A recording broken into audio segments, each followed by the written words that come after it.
They were halfway over the Atlantic when the documents were signed, and the house became someone else's. My phone screen lit up at 7:03 a.m.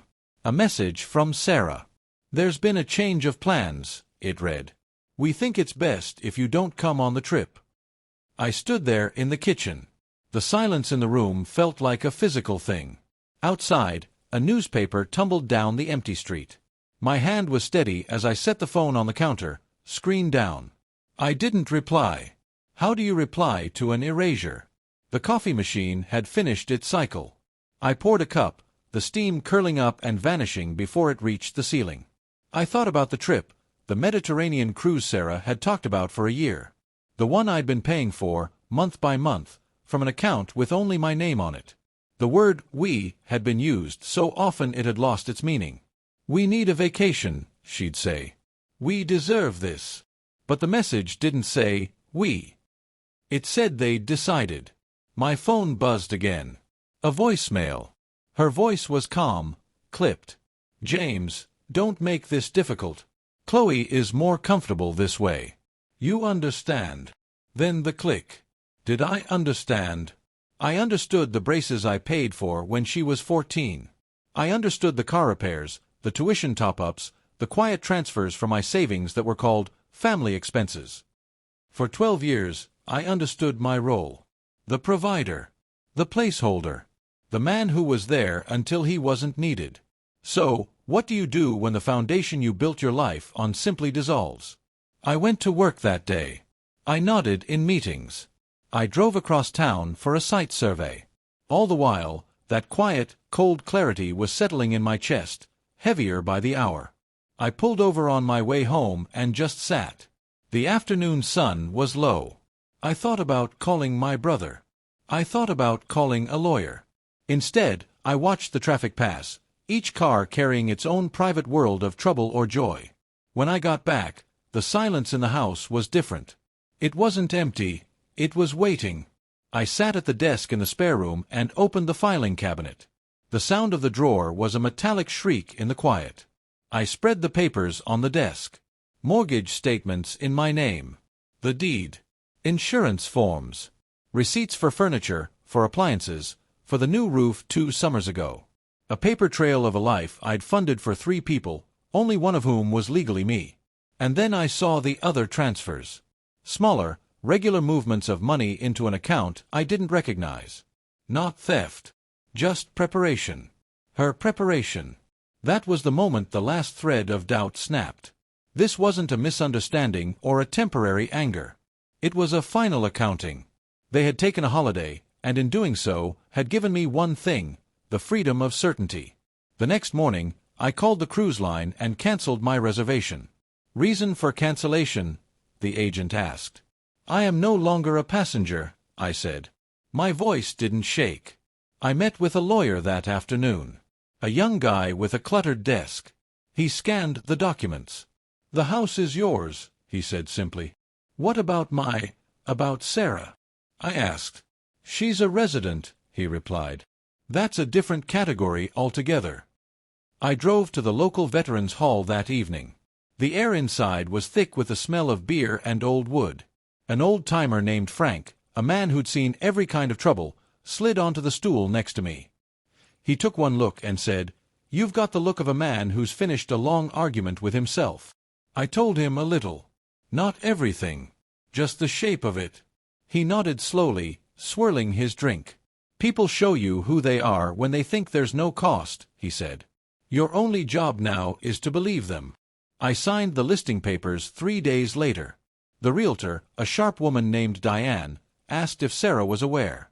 "She's traveling," I told her. "I'll manage things here." The offer came fast. A young couple, engineers new to the city.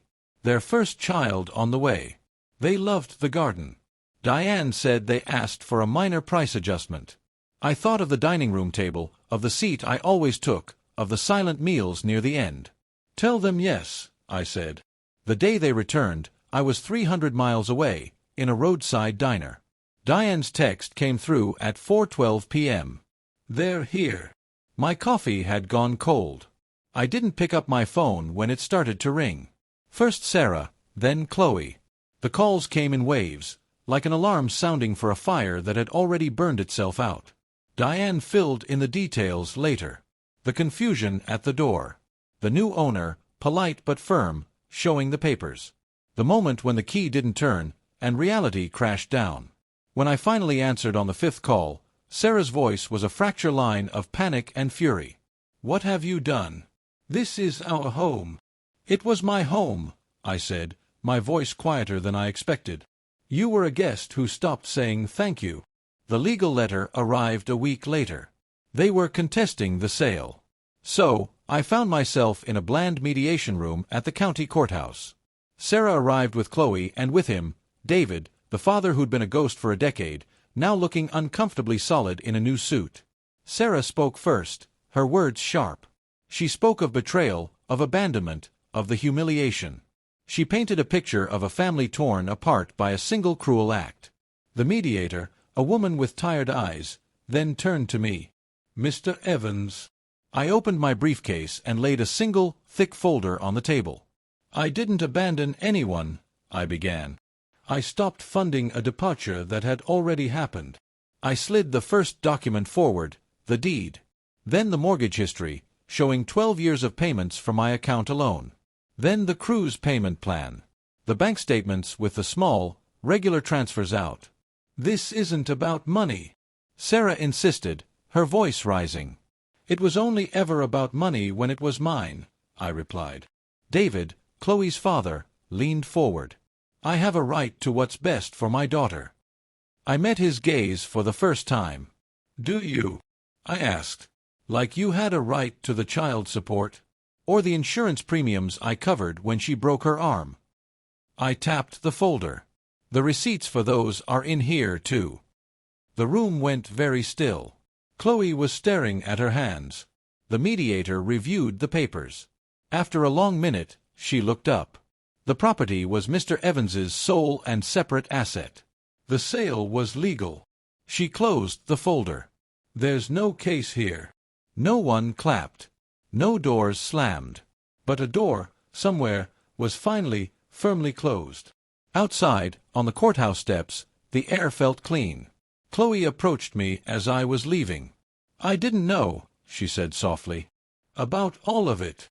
"I wasn't keeping a tally," I told her. "I was keeping a promise. You don't get a receipt for that."